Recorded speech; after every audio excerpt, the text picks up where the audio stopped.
All right, we are live. Collins and Jeremy, are you ready? Hi, Tosha. Yeah, we are. Collins is coming right now, so we'll be ready to get started here in just a few seconds. Okay, we are live on Facebook right now. But I will go ahead and get started. Good afternoon, folks here on the meeting, and then also folks on Facebook. We have a very special message coming to you from Great Plains Tribal Leaders Health Board called Protecting Your Power. And this message is for our beloved Native youth. So I am going to give the floor to our wonderful guests from Thrive Unlimited, Collins and Jeremy Fields. Thank you.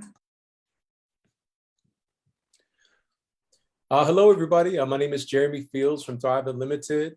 Hello, everybody. I'm Collins Fields from Thrive Unlimited. And we're really just happy that you all were able to join us today. And I see there's still some more people coming in. So that's awesome that we've got a good crowd going. We were really thankful when Tosha and the Great Plains Tribal Chairman's Health Board reached out to us to have this conversation, just because it's something that's very dear to us in terms of the work that we do, and something that we're very passionate about, because every way around this conversation has been a part of our life experience. So it's something that we really do speak from the heart when we do have this discussion. So we chose the I guess the subject or the topic of protecting your power, because I remember when I was young, I was told a lot, not to drink, not to do drugs, and make good choices for your life and things. But I was never really told to do what to do in its place. And the alcohol and the drugs and things was something that was really abundant around me in my environment, in terms of my peers and the community where I was at when I was growing up and things. So we felt like it was important to kind of take a little bit of a different approach, rather than just saying, just say no to this and just say no to that. But why is it important? And I think the key to all of this is looking in the mirror and recognizing who it is that we are as Indigenous people. So just to kind of echo off of that, when we thought of the topic of protecting your power, just exactly what Jeremy had said, is that when we were younger, there's so many like, don't do drugs, don't drink, don't smoke, don't do this, don't do that. And it's like, well, what should I do? A lot of our children and our youth, they're not given the opportunity to have something else put into place. I mean, there are other things like basketball, volleyball, but what else? A lot of our children, they don't have healthy homes because of the alcohol, or they don't have healthy homes because of the drugs. And, in our own experience, like, we know what that feels like, and times have changed, and our children, adults, are reaching out. They want something better, and they want to do better. And that's kind of like what our work, our work centers around, is how do we do better? So for some of you that may or may not be familiar with who we are, we own a company called Thrive Unlimited, and we work all across the country, all across the United States and into Canada with Indigenous communities. And a lot of the work that we do is centered around helping our people to understand historical trauma, intergenerational trauma, and how it affects us even here and now today as young people. We have teenage daughters, and we have a little toddler here as well.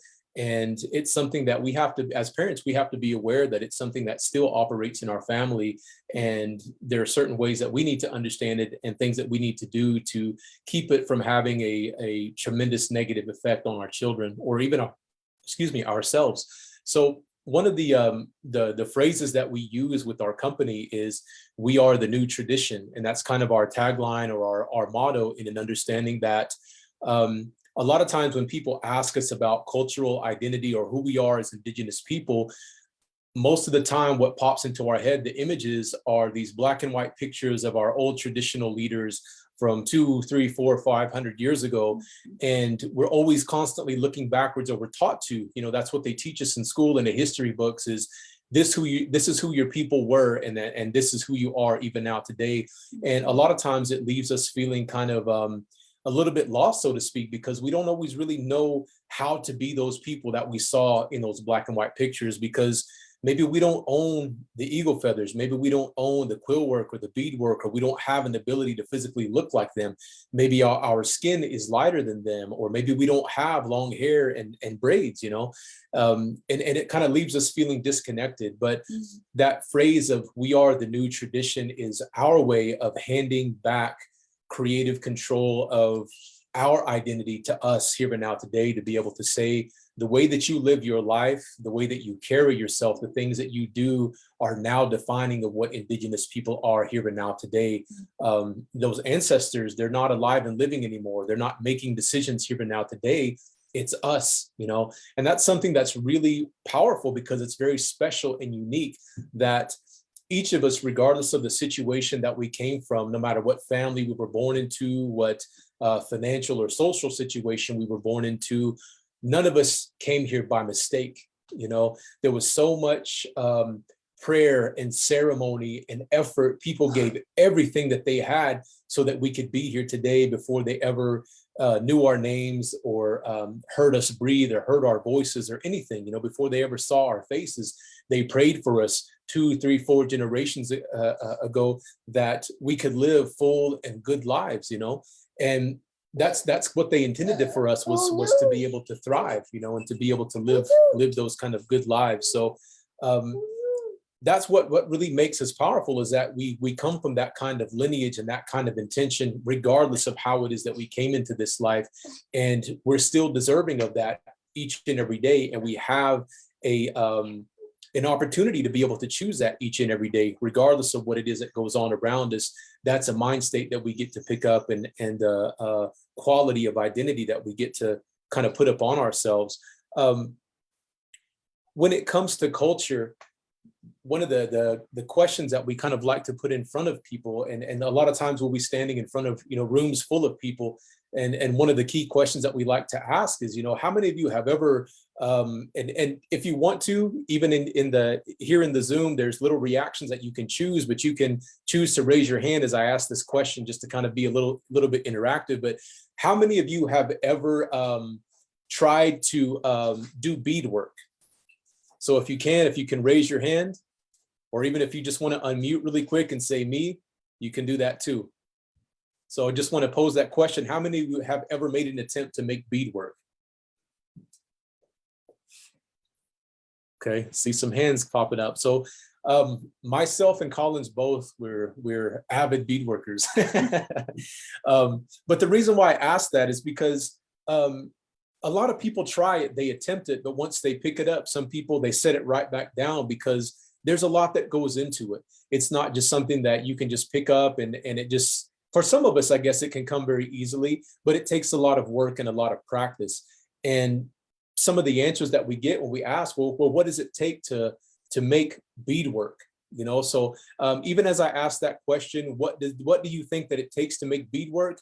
In the chat down there, if you can, type in whatever you think it might be.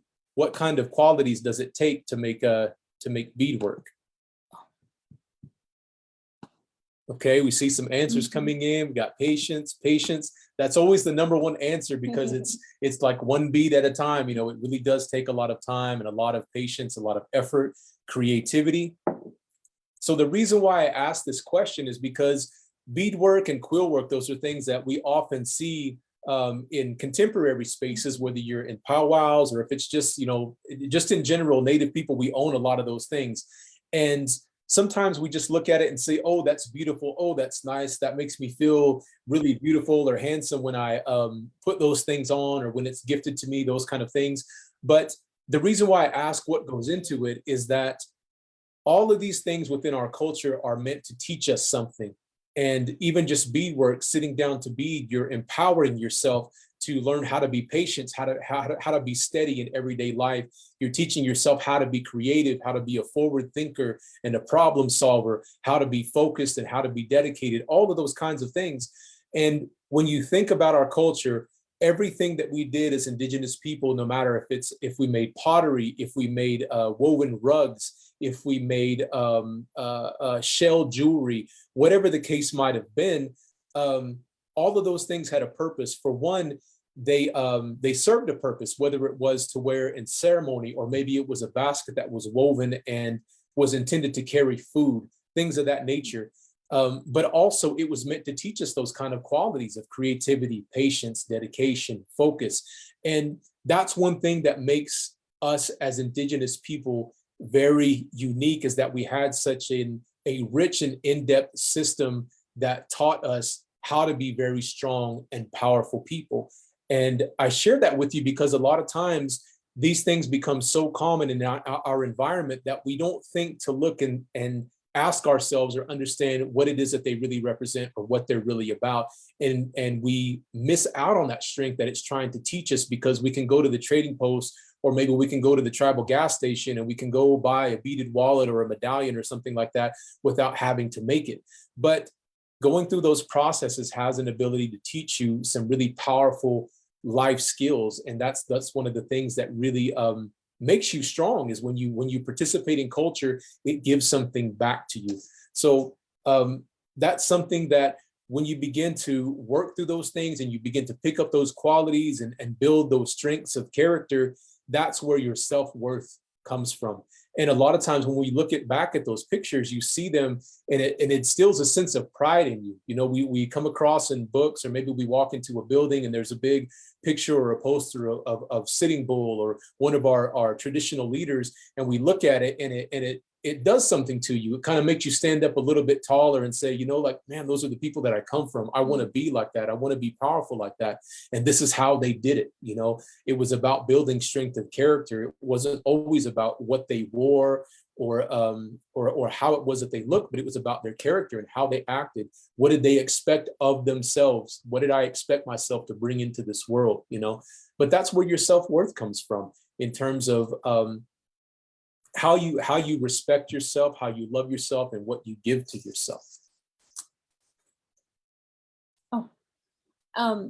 So along with what Jeremy was saying, like a lot of these talks that we have, you know, we have these with our youth, and how to find their own power. And what does that look like today? You know, we've gotten a lot of response where a lot of our children, like, they're like, they see the powwows, they see the regalia, but it's not something they identify with, because it's not something that's either talked about in their home, their environments, things in that nature. And because of their own environment, they really feel bad about it.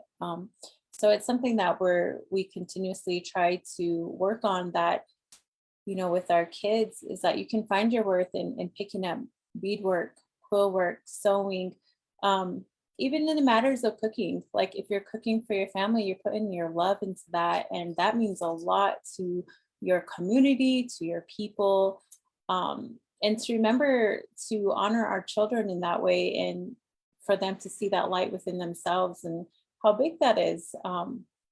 Honorable things aren't always like, I don't know, going into war, and not to take away from, you know, our relatives who have gone into war, but to remember that it's the simple things too that add a lot to our communities and to ourselves.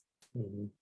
So I guess to add into that, in this concept of understanding like self-worth and where your power sits, is understanding what your identity really represents. What does it mean to be Indigenous? What does it mean to be Lakota or Pawnee or Omaha, or wherever it is that you might come from, whatever you identify with?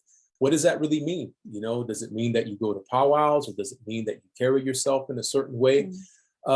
A lot of times it's kind of a difficult question to ask, because we can go sometimes to elders and ask them the question, well, what does that mean to be this? Or what does it mean to be that? And sometimes they'll tell us, I don't know, this is just the way that it's always been, you know, and sometimes we don't really get it, the kind of answer that we're looking for that really answers our question.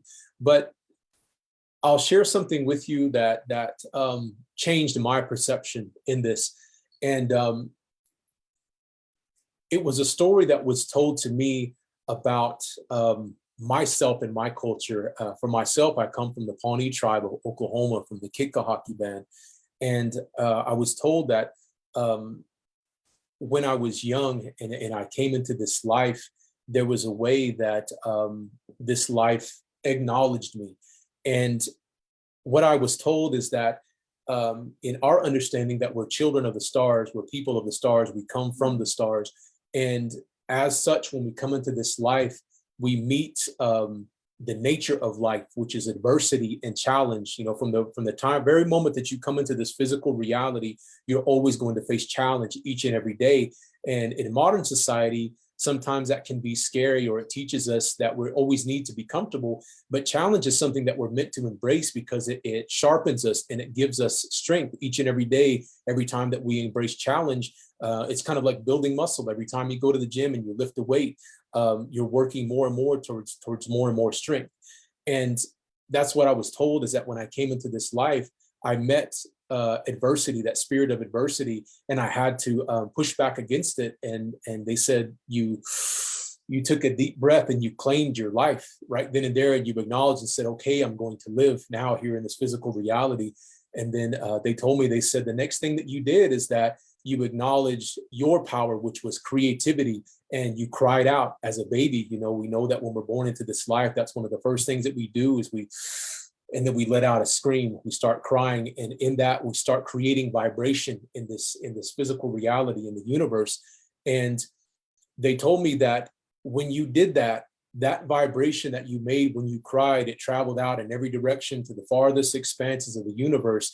And all of these stars that you come from, all of these celestial bodies, these planets, these comets and meteors, and everything that exists out in creation, beyond what you can even understand and imagine, it acknowledged you. And it was kind of like what they kind of told me, like a cosmic fingerprint, in a way that was very unique to you, that from that day forward, every time that you made noise, every time that you spoke, every time that you prayed, the universe was going to acknowledge you and recognize you and respond to you. And that's the magnitude of your being. That's how important you are, you know. And a lot of times when we're born into this life and we begin to grow up, maybe our families, we encounter hardship. You know, maybe we don't have a lot of money, or maybe we're not well. You know, maybe family members are addicted to alcohol and drugs and different things, or there's a lot of violence and things that go on around us, and it makes us forget about how important, you know, we really are in the eyes of Creator. And we start to look down on ourselves, and we begin to lose that connection. So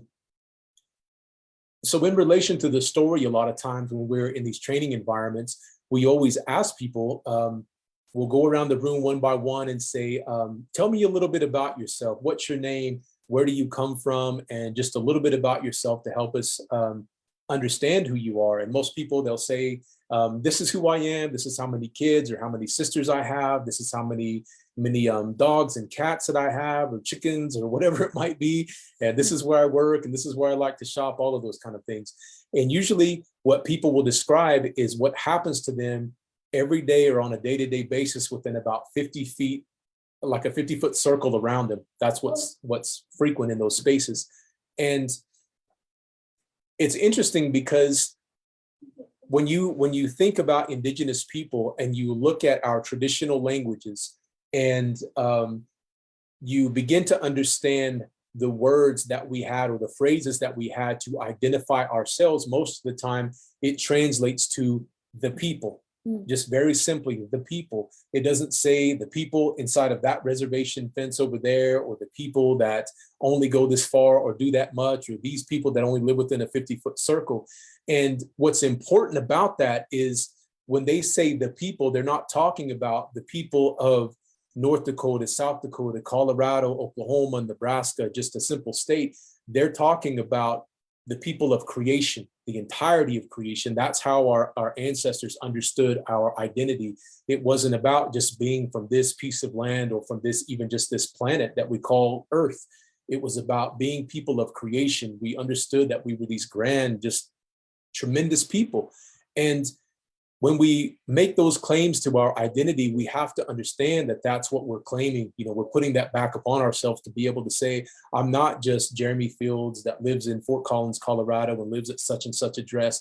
when I make that claim to my identity and I speak, my clan system or my tribe or my band and my family name, all of those things, that I'm opening that up once again to be able to say I'm standing here in front of you as a child of creation. And when I speak, the entirety of creation responds to what it is that I'm communicating. And I share that with you to help you to understand how important and how unique you are, and how valuable you are, beyond anything that exists around you, beyond any experience that you've had or words that have been spoken to you. This is something that always belongs to you, and that you can always and you need to always choose again and again. But that kind of defines the nature of your power and your self-worth. And it's something that you have to choose, and you have a right to choose. And maybe nobody's ever told you that before, but I'm giving you that power back to you to be able to say you have a right to choose your worth and how special, how unique, and how powerful you are. And you will have that with you for the rest of your life. Thank you for that. That was awesome.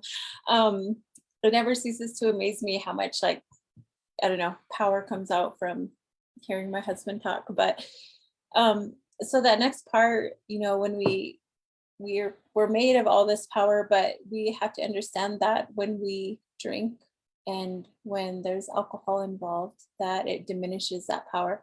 So I know that for myself, like growing up, I did grow up with my roots and understanding ceremony and all these different things. So when I got older, as a result of my own trauma and choices, when I started drinking, inherently, like inside, like deep inside, I knew I shouldn't be doing this. Like, this isn't for me, but I'm going to do it anyway because I want to see what happens. And I guess it goes into that, like, the curiosity kills cat, or is that the same? Mm-hmm. Yeah. I kept trying it, but I knew it wasn't for me because I took it to like an extent where I couldn't remember a dang thing that happened and how dangerous that is. But when I continued to do that, what was happening to me internally was my self-worth was going down.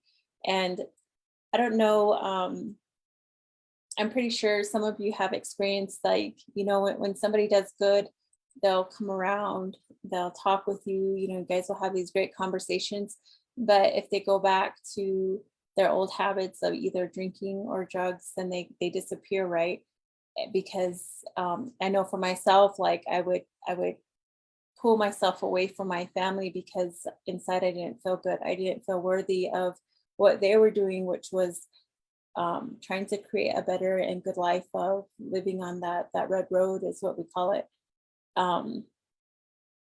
And the way that affected me when I got older put me in situations that were really, really unsafe. It put me in a lot of environments that were really chaotic and had me in a few situations where I lost sight of making good decisions, basically, and putting myself in a vulnerable state where anybody could take advantage of you, not being able to walk, talk. And that's not really the best place that we need to be, especially if there are other people that see that and are willing to swoop right in and take advantage of that situation. So I know that drugs and alcohol, it does take away that power for you to think clearly, to see ahead, to see that you are actually a divine being and that you are worthy of a good life and worthy of great things in your life. And, now for myself, it's been about, let me see, 11 years since I drank alcohol.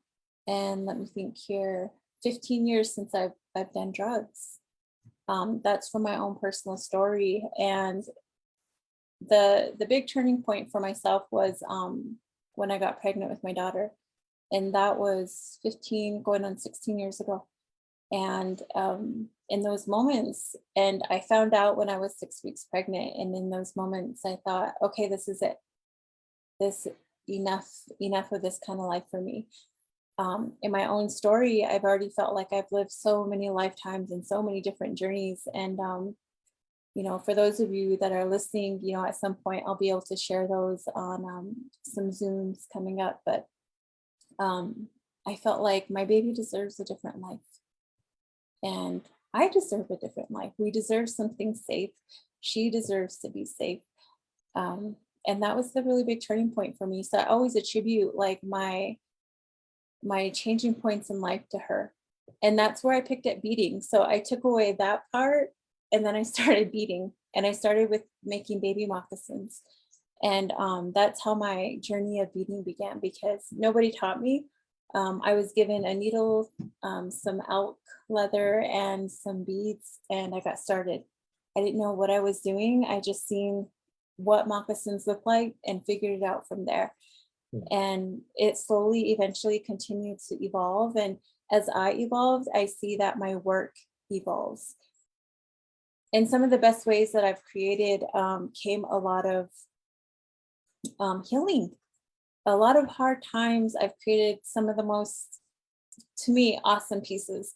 And some of my better creations, I can say. And that came from something that I needed to heal from. So I put all of that energy into what I was creating, into what I was thinking, what I was seeing, what I was feeling, and put it all into my work as an outlet to help me get through those moments that I was trying to heal myself.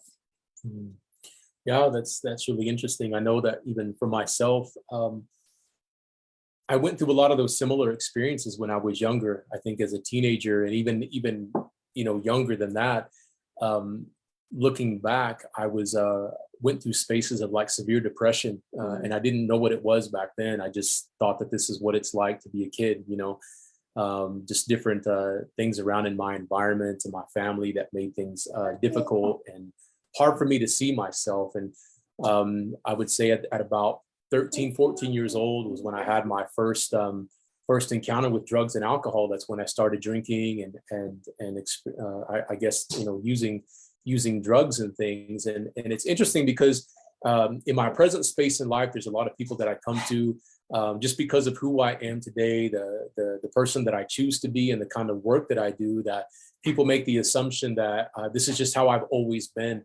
But there's a lot of spaces in my young life and as a teenager and as a young adult that I made a lot of decisions and found myself in a lot of spaces that I wasn't proud of, a lot of wrong that I did, a lot of people that I hurt, a lot of damage that I did to my own life. And there are a lot of situations that could have really turned out detrimental to my life and could have either ended my life or ended my freedom. And I sit here today to be able to say, I'm very fortunate or even blessed to be able to be alive or to have an opportunity to do the work that I do today or to be the person that I am. I think that if life were truly fair, things would have turned out differently. When I made that decision to pick up the drugs and the alcohol, it was more of a thing to try and fit in with people around me. I really didn't know what I was getting into other than the fact that I had seen it around me, in uncles and parents and just people around me in my community. It was kind of a common thing, that you would see, but I didn't know a whole lot about it. And I just kind of, when I picked it up, it was like, oh, this is, it is what it is, and it allowed me to feel good for a certain time. And I didn't realize it, but over time, I began to lean on it and I kind of became addicted, so to speak, in a way that it began to numb the pain that I was feeling. And although that in itself felt good in the time being, it was actually only making the hardship and the pain even worse, because I began kind of like what Collins was saying, I began feeling shame about what it was that I was doing. And I didn't want to be around the people that were good to me. I couldn't look my grandmother in the eye, or, like I just had to kind of keep my distance. But in those kinds of spaces, it really took a lot away from me, and it really did diminish my power. Ever since I was young, I've always been an artist. I've always loved to create, whether that be through music or painting or drawing or just anything, But during those times when I would pick up those substances and it would hinder my ability to create. I couldn't express myself the way that I wanted to, and I wasn't able to make good choices because of the mind state that it put me in. And it really took a lot away from me. You know, when I look back today, I really regret that I ever picked those things up, or that I allowed myself to go through those experiences, because I realized I lost so much in that process, you know, so many good relationships and good experiences that I just kind of like gave up. You know, I never got to touch them or to experience them, you know. But it was one of those things where I didn't know how to deal with things in a healthy manner. It wasn't something that was really taught to me growing up, or it wasn't something that was common around me. I didn't come from a family that was heavily grounded in spirituality and culture back then. And so I didn't really have those healthy outlets. But what I did find when I made that choice to kind of pick up sobriety and move in a different direction was that I began to invest myself in my creativity as an artist, in music and drawing and painting, and all of those things. And I began to see my life turn around, because it gave me an outlet to express a lot of the emotions that I was feeling that I didn't know how to put into words, or I didn't know how to release otherwise, you know. But I could dance it out, you know, whether that be through powwow or as a b-boy, or I could write it out in music as an MC or as a singer, or I could express it through painting and drawing as a graffiti artist, or whatever it might have been, you know. But those were the things that I chose to involve myself in. And it was kind of like a form of therapy. It helped me move through all those angry spaces and those hurtful spaces that I had inside me, and begin to release that energy and kind of come back to a calm space and be okay again. But choosing to pick up those kind of substances and like numb the pain and turn away from it was one of the worst things that I could have ever done for my life. And it really caused a lot of hardship. And I want to share that with you, because as Indigenous people, one of the things that we all hold really tight to in a sense of pride is our ability to embody this warrior spirit, that no matter what, we're going to get through it, kind of thing. But something that I want to make clear in that is that warriors don't run away. And a lot of times we don't understand that that's what we're doing when we begin to reach for those substances, to be able to say, here, this is going to numb the pain, because what's actually happening is that you're avoiding the problem, you're running away from it, rather than being able to face it and understand it. Being a warrior means to be able to sit still, to be able to face it, understand what it is, be able to learn from it, and learn a way to be able to overcome it. And your culture gives you everything that you need to do that, but you have to turn towards it. And here's the other thing about culture and identity: you have to contribute yourself to it in order to gain from it. It's not something where you're just going to sit in your room or sit in your house and it's just going to fall in your lap, or it's just going to somehow just all of a sudden just be there. It's going and learning how to do quill work, learning patience, learning creativity. It's going to ceremony, going to sweat lodge, learning to be steady, learning to sit still, learning how to pray, you know, like when things get hard, rather than getting frantic and being reactive, to be able to sit still and say, yeah, you know what, that hurts, but I'm going to sit here, I'm going to connect with Creator, and I'm going to call what it is that I need, I'm going to call it into being, so that it shows up for me, so that I can be okay. That's kind of like the path of how like a warrior actually engages life. So culturally speaking, and how it is that we're stepping into making ourselves well, that's what it requires of us. So I want you to keep that in mind. And I think it was earlier today or yesterday, on our social media, I released this meme, and it just says, you know, call it into being. And that's what that means, is to be able to say, you know, you have every power within you, you know, to be able to make good things happen for yourself, but you have to be the one to choose it, rather than sitting there with your hand out and waiting for something to be handed to you, you know.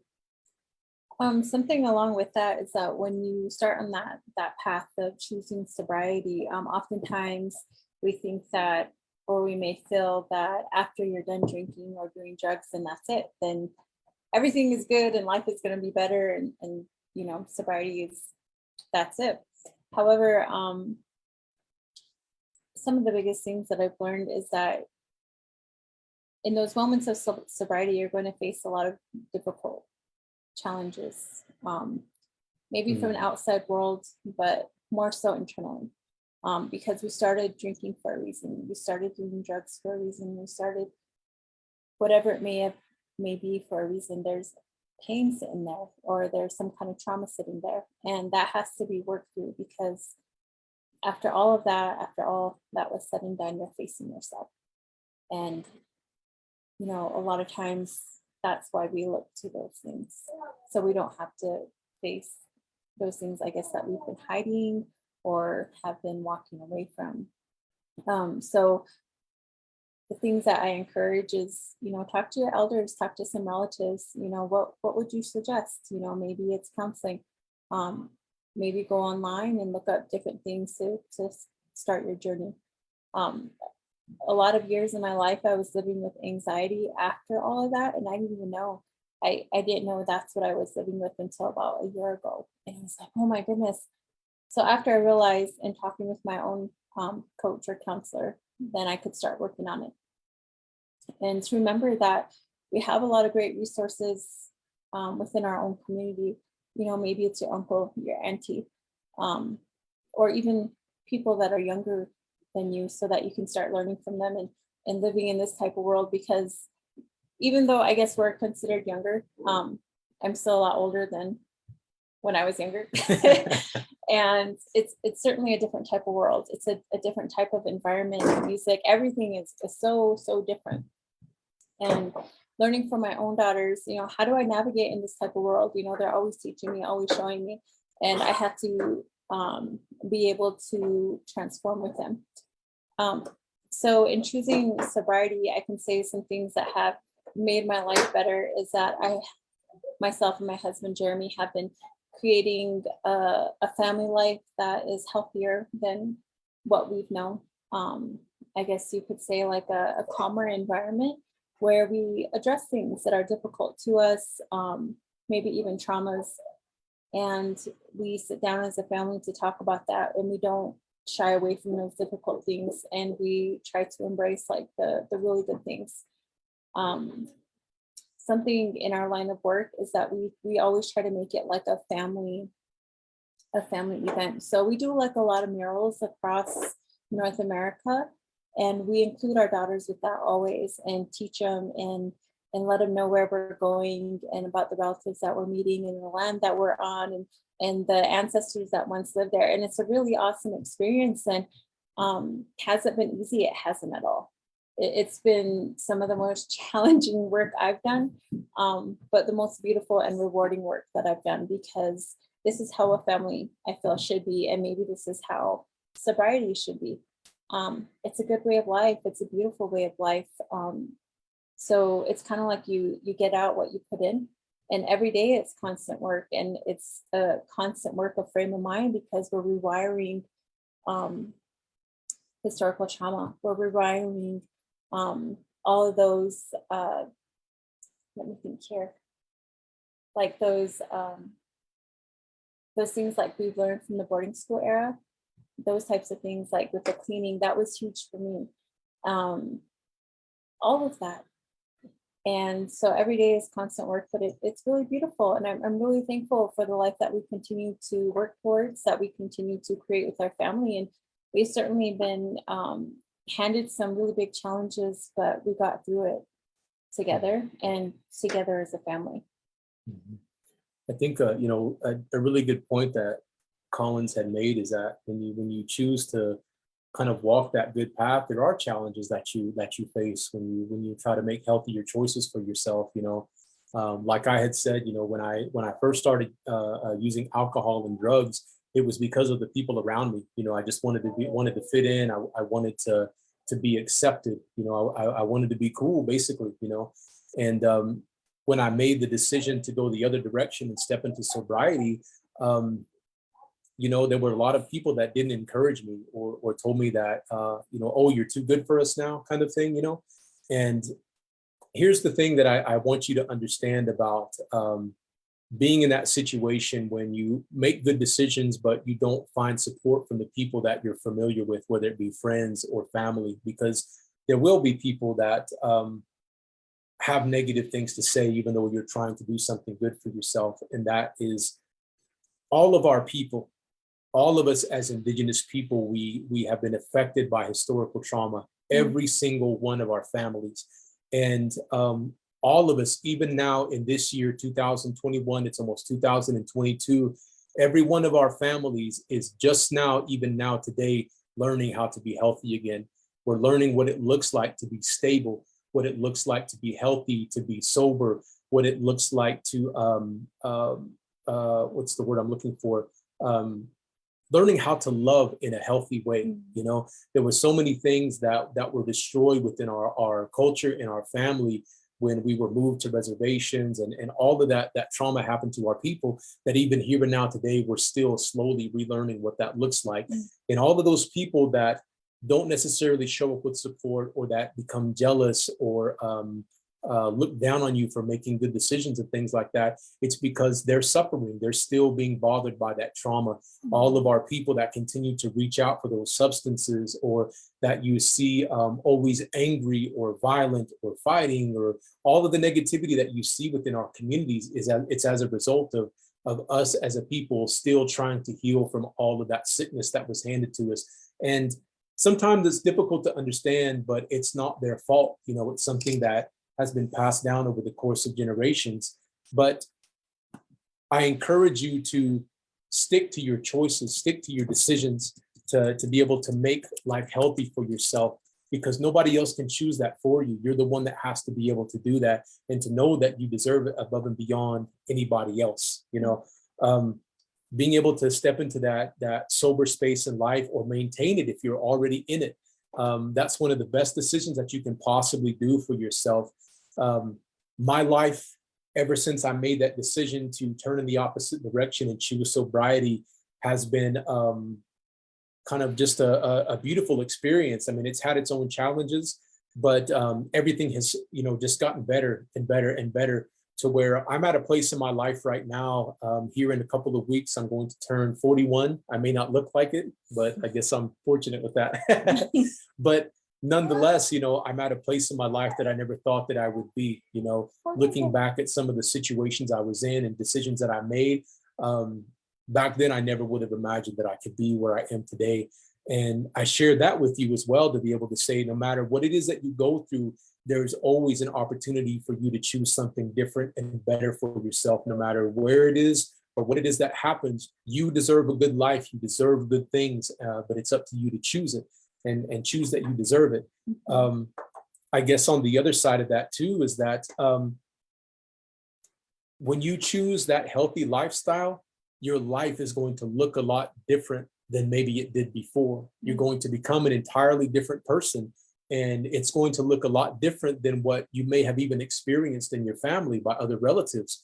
And you may find yourself living in ways that other people just don't understand. And that's okay, because like I said, in that process of all of our people learning how to be well again, we're all having to become new versions of ourselves that we've never known before. And that's okay. It can be scary, but it's okay. Stick with it, because, you know, that's where the good life is. And I'll say that here and now today, on this side of all of that, you know, the substance and the drugs and everything, on this side over here, life is good. Come over here. You know, this is where you need to be. Don't walk through that. Go around it. Make a different decision, you know, to come straight here. That's what you deserve. You know, like you can't even imagine how many prayers and songs and movements were made before you were even born for you to be able to live that life. So take advantage of it. Go there. That's what was meant for you. You know, don't go the other route. I know that Collins just now, she just typed in the chat if anybody has any questions. I know we've got looks like about 15 minutes left. And I know we've been talking a lot, but we wanted to open an opportunity if anybody has any questions. If you want to drop them in the chat, you can, or if you want to unmute yourself and ask that way, we'll go ahead and open it up to a little bit of dialogue here before we have to end. So go ahead if you've got any questions. Okay, sorry to everybody. I've been in and out. We have a 2-year-old toddler who just woke up from her nap. So.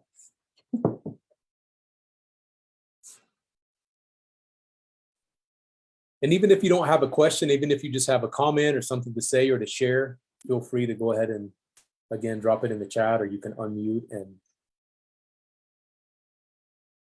say it there. Well, folks are formulating their questions or thoughts, I have a question for both of you.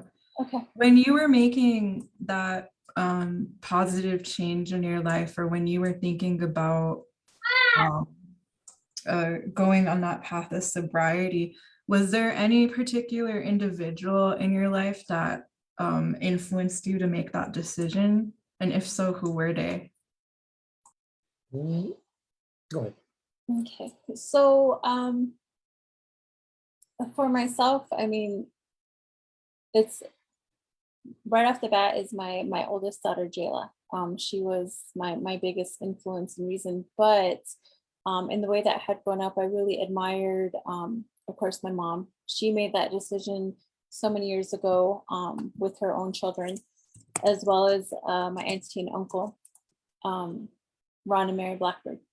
They've been with me since I was a little girl, and they've lived that life. And they, as long as I've known them, they carried their life through our traditional ceremonies, and that's really beautiful. Granted, you know that our parents, uncles, aunties, grandmas, they all have their own story too. But what was really admirable is that they all got through it too. I think that, or at least I feel maybe if that would have been shared a little bit more, then I wouldn't have felt like I had to stay away. But as I got older, I realized that, hey, my family loves me so much and they really didn't want me to walk away. But that was as a result of my state of mind at that time because of being involved in drugs and alcohol. I think for myself, it would be my grandmother and my children. And I would say my grandmother, because no matter what I did or where I went, you know, even in the times when I was making the difficult or like the wrong decisions, she was the one person and the voice that would always kind of chime in my head that would make me at least think twice about it, you know. And she was the person that I felt most accountable to, like even after I made those wrong decisions, you know, the shame would kick in and I would think, oh, she would be so disappointed in me, you know what I mean? And just, you know, she was someone that I loved dearly, and I knew that she loved me in the same way. And then to my children, you know, just because, you know, they, my oldest daughter came around in, you know, the time when the transition was happening, you know, when I was setting all of it down. And she coming into this world became one of my biggest teachers in that she made me look at life in a different way, you know. But I guess I would say also, one of the biggest things that helped me, and I would encourage for everyone is to invest in your spirituality. You know, I went through a lot of mental and emotional work and different types of things, but the one thing that I have to say that really changed my life was connecting with Creator and being able to build that relationship intimately day by day, you know, to the point that I can genuinely say today, in contrast to when I was younger, I have genuine faith. I have a genuine relationship with Creator, and that's defining of how well my life is. You know, I think a lot of times today, society makes us question the reality of spirit and our connection to Creator as Indigenous people. But there's a reason why our people always held so close and held spirituality at the forefront of our identity. You know, we didn't do anything without prayer. It was always being led by that. And when I really began to understand what that meant, that's when, you know, things really, really did begin to change for me.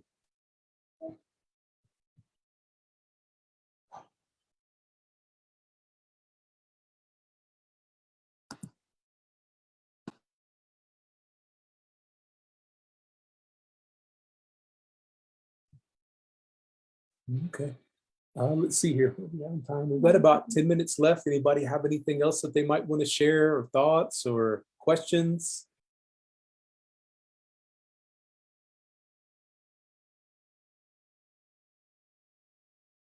If not, that's okay. Yes.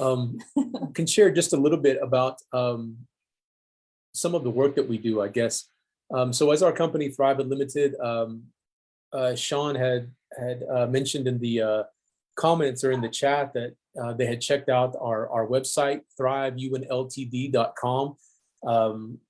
That just kind of tells about all the work that we do. We have different initiatives that we go into different communities and we share information and experience. And we go and we talk with youth or adults. We go into communities and we do like these huge mural projects and things. So you can go and you can find more information about those on our website, again, we do a lot of work around historical trauma, helping families, youth, and adults understand how that might be affecting their lives and healthy ways to be able to deal with it and overcome it. We have an initiative called My Sisters Are Warriors that specifically focused on women that my wife Collins and our colleagues Mikai Clark and April Holder all facilitate. And it's something that is meant to uplift our women and create safe space for them to be able to heal collectively. We also have another initiative that's called Everything Back. And it's kind of something that facilitates the connection between us and the world around us, helping us get back to understanding what our culture really represents and how it is that it brings goodness to our lives. And then also too, we have a, excuse our daughter, she's over there roaring. We have a podcast that we put out, and it's been a couple of months since we've been able to put out an episode just because we've been so busy, but we have some big things in store right now. So we're excited about that, but it's called the New Tradition Podcast. Encourage you all to go and check it out. There's a lot of good conversations and special guests that we've had on.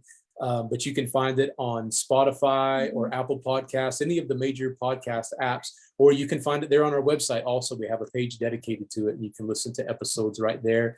But we always welcome people to engage. You know, if there's help that you need in your community, or if you'd like to work with us, or even if you just have a question about maybe something that you're going through personally, you can reach out to us through our website. We have a contact section where you can just send us a message or a question, and we're more than happy to get back with you. We're always looking for opportunities to go and visit communities and learn and work with everyone. So don't hesitate to reach out. Yeah, and we also have, we've been developing health and wellness resources that are all Indigenous people. So we've been creating that across Turtle Island. And it's slowly being updated because we're getting more and more names and more healthcare workers that are sharing their info.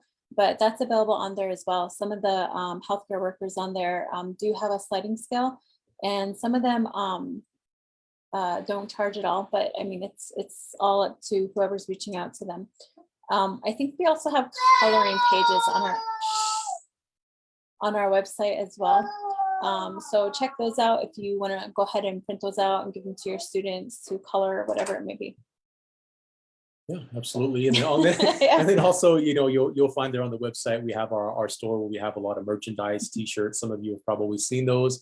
But yeah, and you know, that's just a way that people can help support the work that we do. You know, all that money kind of goes back into all of these different projects and things. So, but yeah. I think that's about it, unless do you guys have any questions or comments or anything that you'd like to know more about? This is your last chance. I know. Just 5 kidding. seconds. Oh, thank you to Travis. Absolutely. Yeah, thank you. We want to thank you, Mushke, Collins, and Jeremy for sharing your good energy and your powerful stories. Thank you, folks, for coming in on Zoom. Everyone who's sharing or broadcasting in your classrooms or with your with youth, and those of you who are watching on Facebook Live.